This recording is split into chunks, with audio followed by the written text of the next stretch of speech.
My name is Stacy Bell. I'm here today because I'm trying to figure out, could I have PTSD?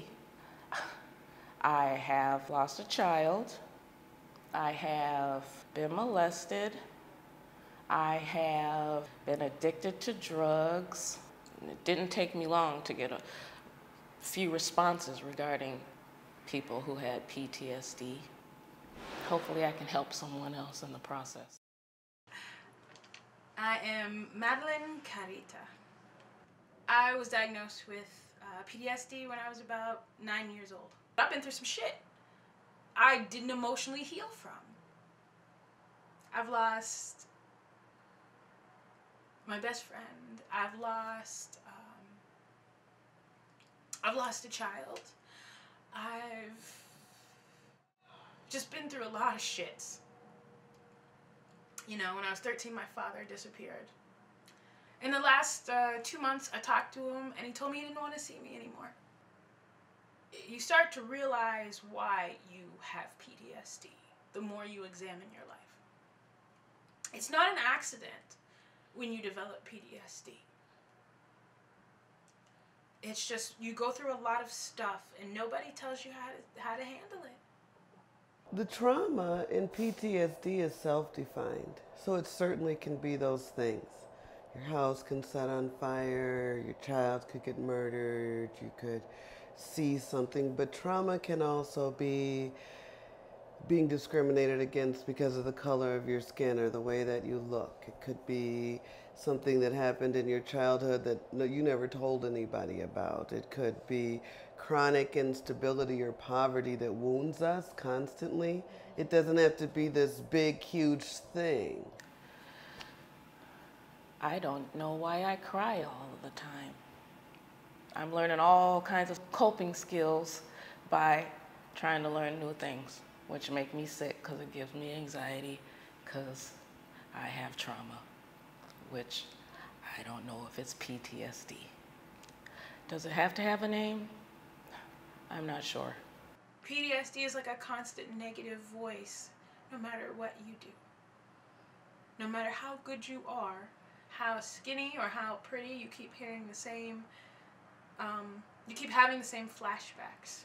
But it's like right behind me, or no matter what I'm doing, it's always there. Even if the things that I'm doing are positive, I still feel the sickness. Like, I want to do this stuff, but I'm forcing myself to make it happen because I don't want to just lay there and never get up.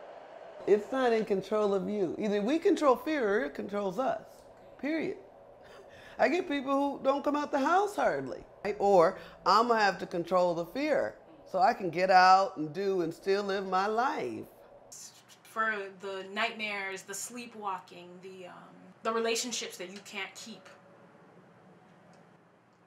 the self-doubt, the fear that the next thing that's going to happen is going to totally ruin your world and you never feel anything ever again and you might just have to die. You know, those kind of feelings, that overwhelmingness, that creeping fear, that's PTSD. Sometimes we have so much pain that we think if we let it out, it might kill us.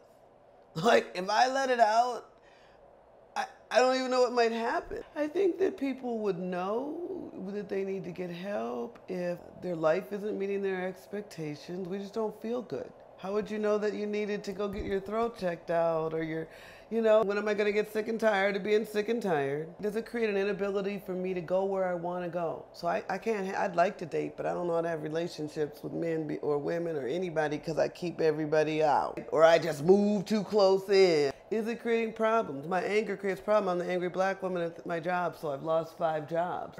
Whatever it is, we kind of know. We just don't want to. It's not easy work. And then we have to find a safe place to do it. So it is always a challenge to move forward, even when you're feeling pain or fear or anxiety, because that means you're still alive.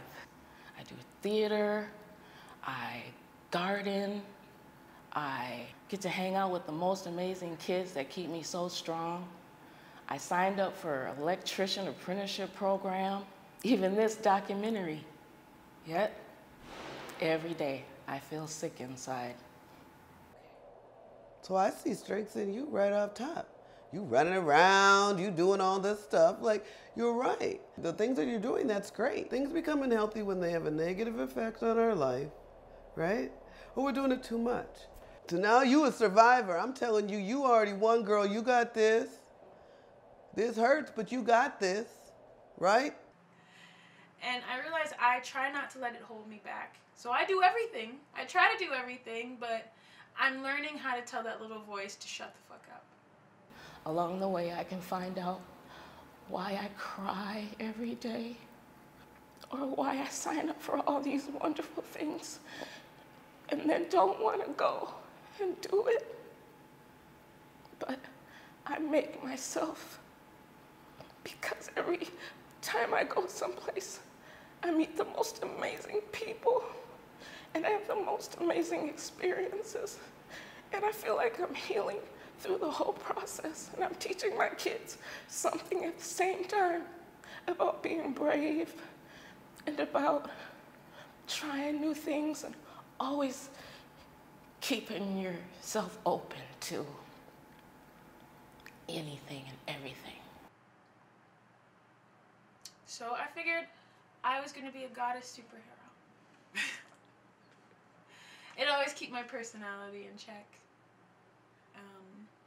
And of course, we as women are all goddesses. We're all queens. And the queen is the most powerful piece on the board. So